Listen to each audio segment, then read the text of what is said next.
Welcome, everyone, to week 3 of the 2025 season of the Dolphins Make Me Cry podcast. Steve Giordano as your host, honored as always. And, coming off a tough loss, 33-27 to the Patriots at home for the home opener. Certainly was much more pissed off the day of.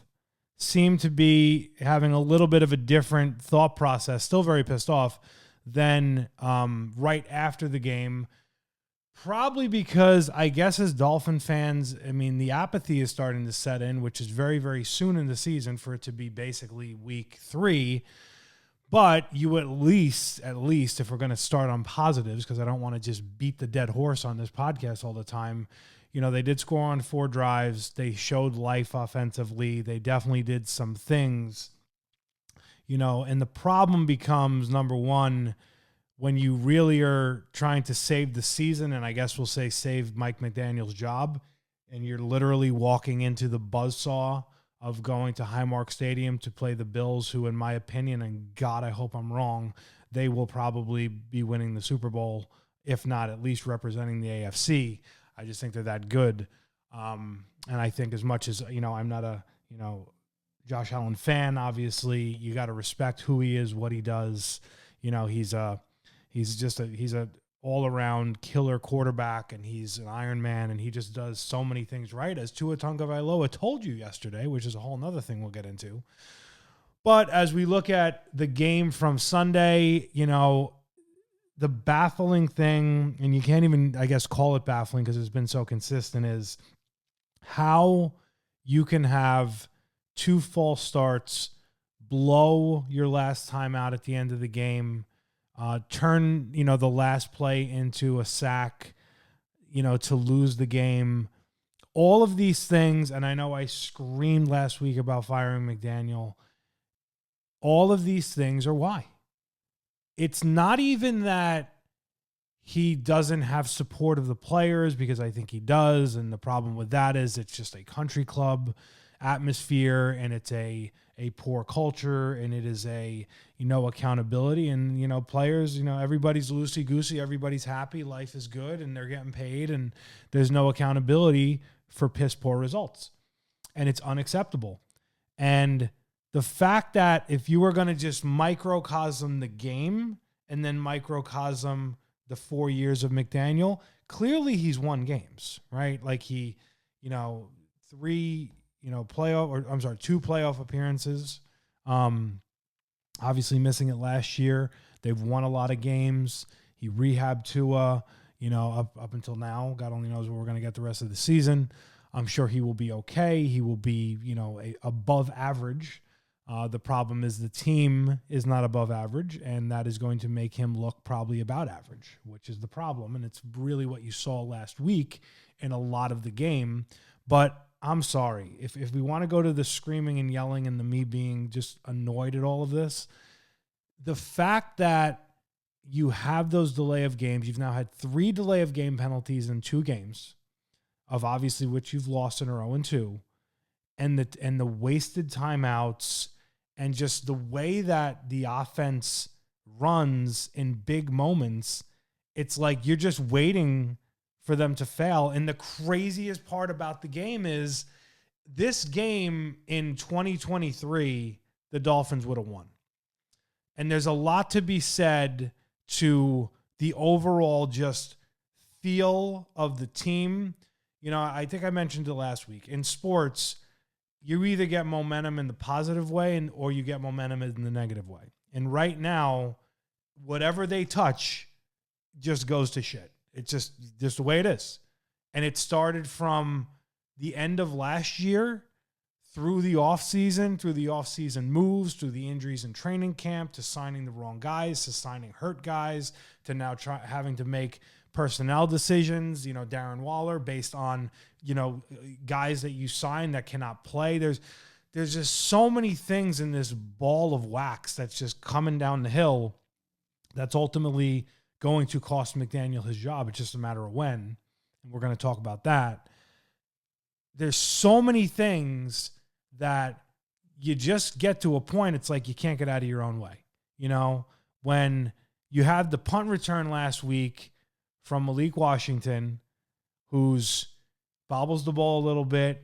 You can already see he has the makings of what could be a very, good dynamic type player, barring obviously injury. He's not the biggest guy, and we're going to talk about that as well from the run game perspective with him.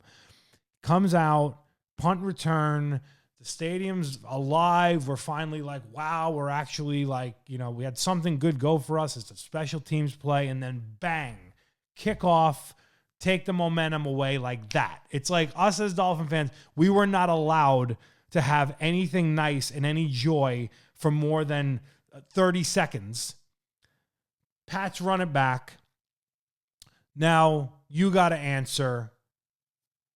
You have the poor drive. You actually get the ball back again, and then bang, you hit a pass to A-Chain, who, again, when you're looking at bright spots, A-Chain, although he's way overused, is a bright spot because he's a dynamic player, and knock on wood, been healthy, has not gotten hurt. And then what happens? They score, place is going nuts again. You got the lead, I think it was a minute 20, and bang, what happened? Steps out of bounds.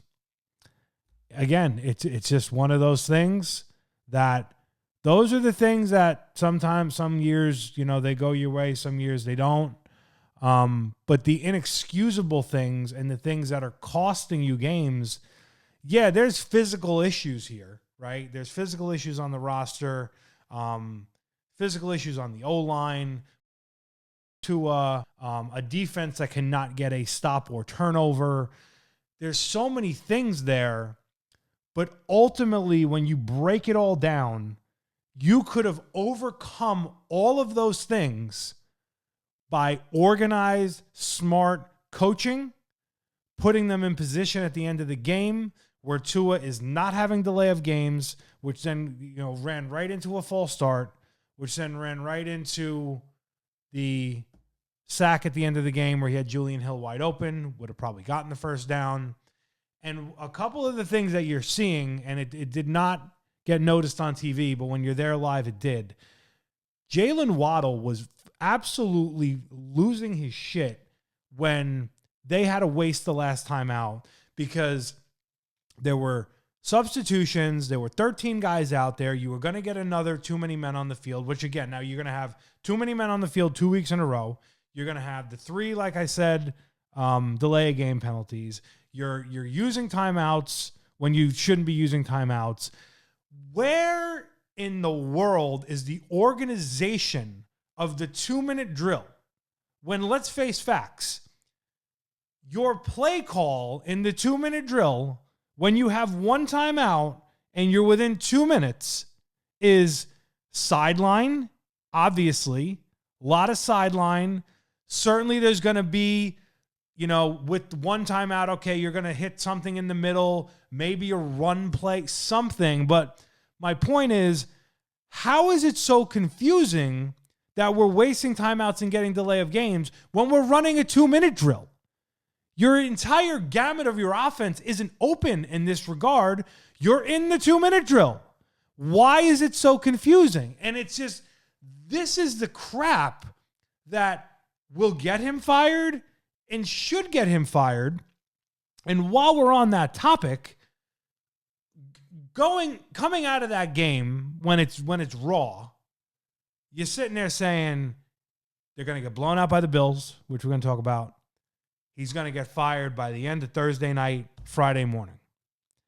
As I've now come a couple of days away from that, if they get absolutely just, derailed on Thursday Night Football, could I see it? Yes.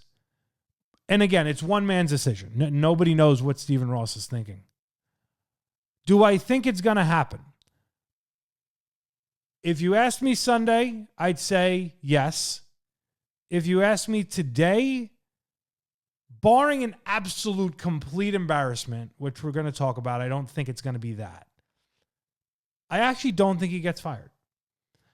And it's interesting for me to say that. And now he's going to get fired this year, like for sure. I think it's going to be later. I just don't think he's going to get fired week 3. And it's little counterintuitive because essentially if you were going to do it, he would give, Anthony Weaver, who's most likely going to be your interim head coach, you would give him a longer week prior to the Monday night game against the Jets.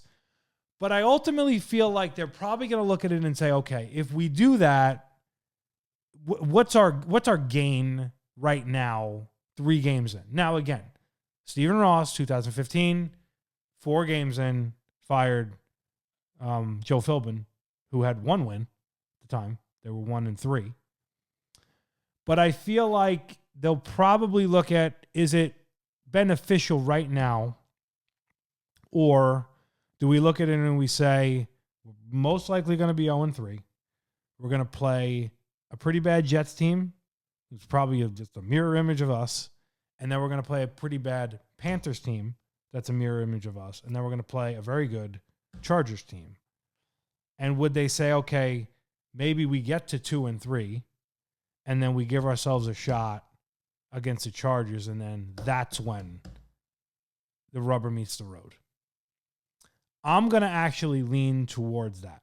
Now, again, there's a lot of factors, and it's one man's decision. And nobody knows what 80-something-year-old Stephen Ross is thinking when he's writing all these checks and he's getting a horrendous product on the field, and, the vitriol of the fans. And, it's just a shame because, you go there as a home opener, and it's supposed to be like the coolest day of the year, happiest day of the year. You waited all off season, and it was just not, the air was sucked out of the balloon, obviously, from last week.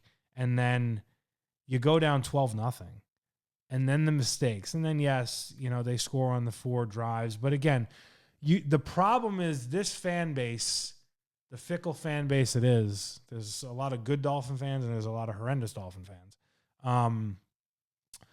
We watch it, and the good ones can see, like, we're running the same thing, and this guy doesn't change. The mistakes don't change. The penalties don't change. The lack of talent is what it is. That ain't gonna change. But the talent that's there is good enough to win, probably in the perfect scenario, 9 to 10 games. And if you were gonna break down that specific game, like, look, you got out everything against Colts, but this game you should have won. And if you won this game, kind of like we had said, your season could be on a completely different trajectory. Look, I don't care how good you are or aren't as a Dolphin team. The short week Thursday night going to Buffalo, the only benefit of it is you're playing in good weather. But just going on the road Thursday night, I actually looked it up because I thought the Dolphins' record, historically was worse on Thursday night. They're actually 13-13, which is actually shocking. But as I think back on the years, they've had some wins. Ravens game comes to mind back, to his whatever that was, his second year. But you've had some, demoralizing losses. A Raven game in 2017 where they lost 40-0. They've had, and then in prime time in general, probably their record is a little worse if we looked Sunday and Mondays, but actually I was shocked at 13-13.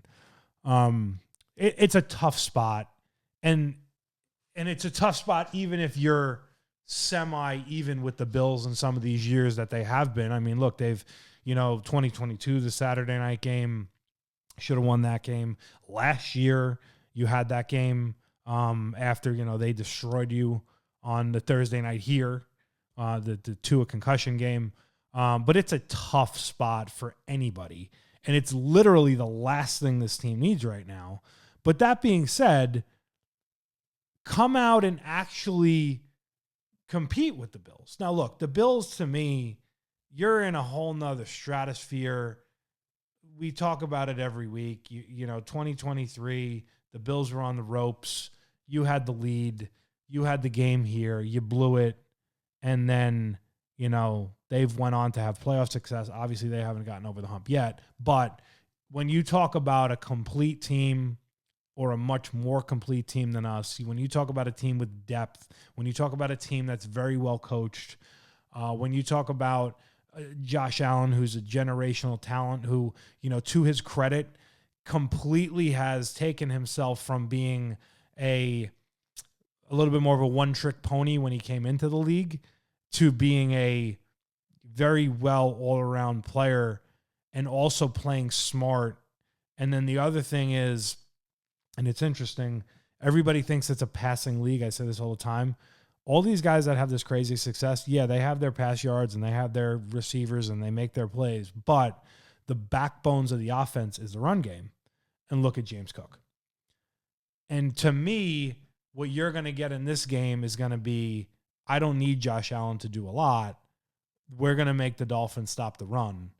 And then we're already showing that we can't, which is a very baffling thing, which is also something that plays into a reason why I think maybe he does not get fired, because it's not like we can sit here and say Anthony Weaver's defense is really doing much of anything. And I like Anthony Weaver. I think he's a good coach. I think he's doing what he can with what he has. But the fact of the matter is, turnovers for this team defensively, I think I looked it up before. Last year, I believe it was like 11 turnovers or something like that. It was like 10 picks and a fumble. That is abysmal. They've had none this year. And at least last year, they were stopping teams, and forcing them to punt. This year, we're not even doing that. I mean, you had a continuation of Indianapolis starting this game the first two drives. And then you want to also go into coaching, not to jump around. If you look at the game plan and the coaching of Mike Vrabel, who again is a very good coach, and I knew he would outcoach McDaniel. When you look at that game, what did he do? He took Drake May, who's a developing quarterback who looks like he, could be a good quarterback. I don't look he's great, but he's developing. But he didn't put Drake May in a position to fail.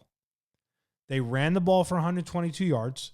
It wasn't, oh my God, we have, big gashing runs, but guess what they did have? They had a lot of 3 yards, 4 yards, 5 yards. They had a good average. Drake May was, pedestrian in the passes he made and had to make. He had the dime touchdown pass that, frankly, I don't care what cornerback was covering. They were not going to stop that pass. It was that good. But he didn't have to do a lot. He was 19 to 23, and he had the run game, and he didn't turn the ball over. And what's so interesting about this is if the Dolphins ever adopted this mindset, they would be better coached and they would be that. And it's interesting because Adam Gase comes in and he falls into the Jay Ajayi run game, right? In the 2016 season that, the reality is they had a very good year because of the run game, should have won the division. Tannehill gets hurt. They go to the playoff game, get destroyed in Pittsburgh, but they had a good year. And it was because of what? The run game. The run game made Tannehill, opened everything up for Tannehill, who was not great. He's very Tua-esque, and I say it in this regard. They're two completely different quarterbacks. However, they basically need the same things to be successful. Tua is probably a cut above in the accuracy and certainly pocket presence, although it hasn't been showing it the last couple of weeks. But let's say in the careers in general.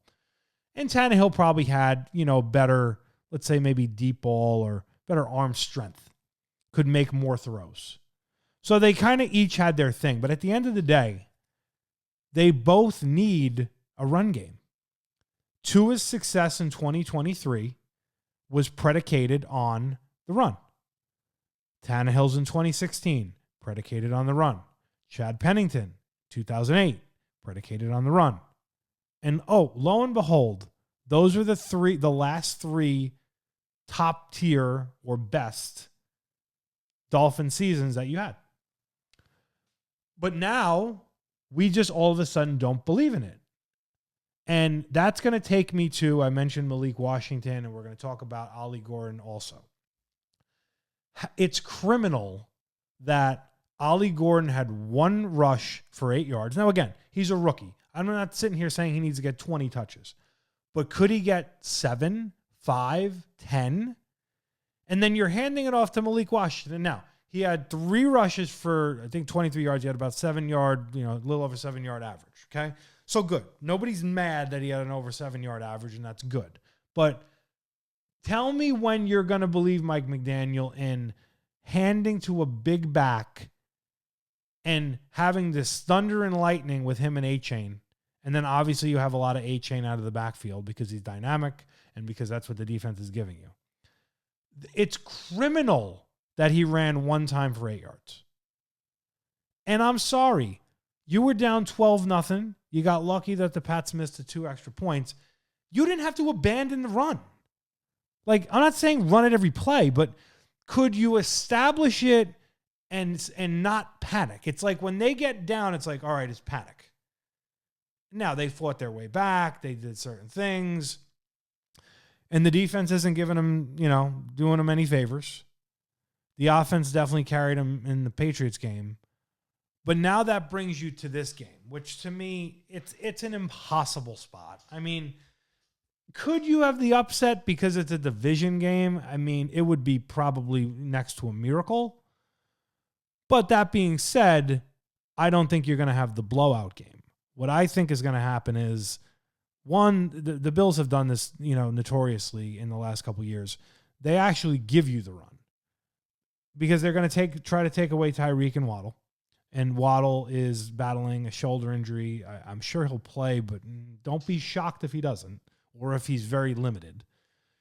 Definitely got banged up last week. They're going to give you the run. They're going to make you grind it out. And then they're going to just run it on you. And then when they can't run it on the Dolphins, that's where Josh Allen is just going to, hit his spots. He's probably not going to do too much. He's not going to have to. And then he'll run a little bit, and it's just going to throw the defense off. It's a very, very tough matchup for anybody.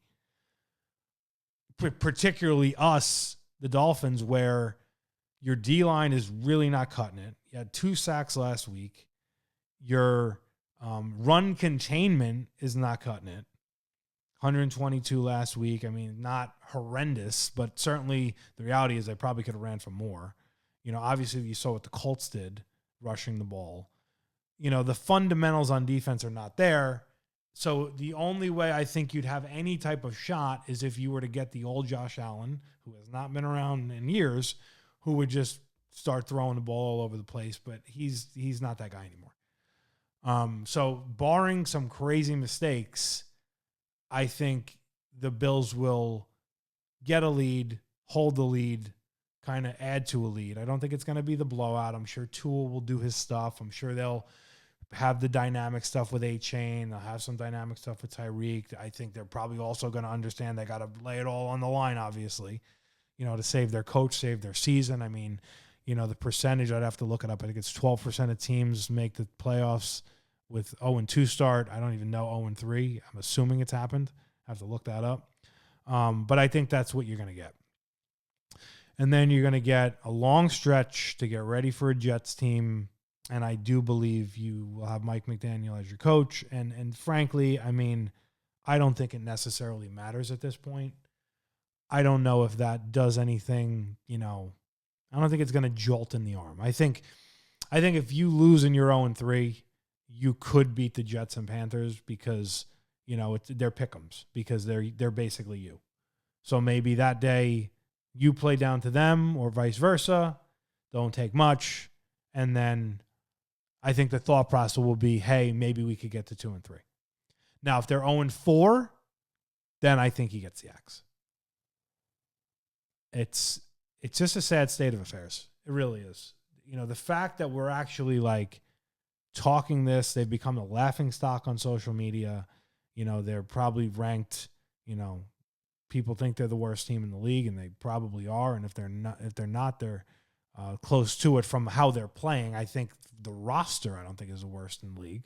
But at the end of the day, all that stuff, your talent don't matter. It's how you play. It's how you execute or don't execute. If this team played smart fundamentals, even without the talent, they would be closer to a, 8-9, 9-8, maybe with breaks at 10-7. But you're just not seeing it right now. And it's disheartening. And again, this is a bad spot. That being said, what would the keys to a Dolphin victory be? Being aggressive, taking the run that they're going to give you and really sticking it to them. And then when the run is working, then hitting the spots of your big play receivers and putting the Bills on their heels. Now, the problem is, we saw it with the Ravens. You get a lead. I mean, no lead is safe because then the Bills can completely change their game plan and they can just be like, all right, Josh, like we're going to put it on your back. That's at least the chance you have in the game because if it has to be on his back, that's where he could make the mistakes. Tall order. So, week 3, season's already been feels like it's been 3 seasons in one, and it's week 3 already. We got a long way to go. So, that being said, Steve Gio's Miami Dolphins pick in the league where they play for pay. Dolphins, Bills, Thursday Night Football. The last time, barring the playoffs, the Dolphins will play in Highmark Stadium before the Bills open their new stadium next year. The Bills are favored by 12.5. You don't see too many 12.5s in the NFL. And the over-under, I believe, we're going to double-check it, is 43. Let's double-check that. 43, depending where you're looking. My prediction. I think this is an impossible spot for the Dolphins and make that 49.5. I think I'm 0-2 thus far picking the Dolphins. There is zero shot in hell I'm picking the Dolphins in this game. You could actually probably make this spread 20 and I might still take Buffalo. I think, like I said, they give us the run, but then ultimately James Cook runs us over. They don't ask Josh Allen to do too much, which means he doesn't make any mistakes. The Bills play sound football, sound special teams, and they will just basically get a little bit of a lead. The Dolphins will do some of their stuff. They'll have life. They'll make some plays. They'll maybe make a deep pass, touchdown to Tyreek. But ultimately, I think the Bills win this game by a final score of 30-17, covering the spread. I would take the under on the game, and I guess we're just going to basically at this point go 0-3 and look for moral victories. The fact that if you probably get that score, he will still have a job, Mike McDaniel, and then we will take a rest and a break, which we will all need because this has been just 3 weeks of just hell, taking us to the Monday night game against the Jets, where it's going to be basically you better figure something out, or then he's probably not getting out of the Jets game and getting fired as you go down the stretch. But could there be an upset? Would an upset be amazing? It would be. Won't happen, but we will pray. So we will see you next week as we prepare for the Monday Night Football game at Hard Rock Stadium against the Jets. Let's go Fins. Let's get an upset in Buffalo. We will see you next week.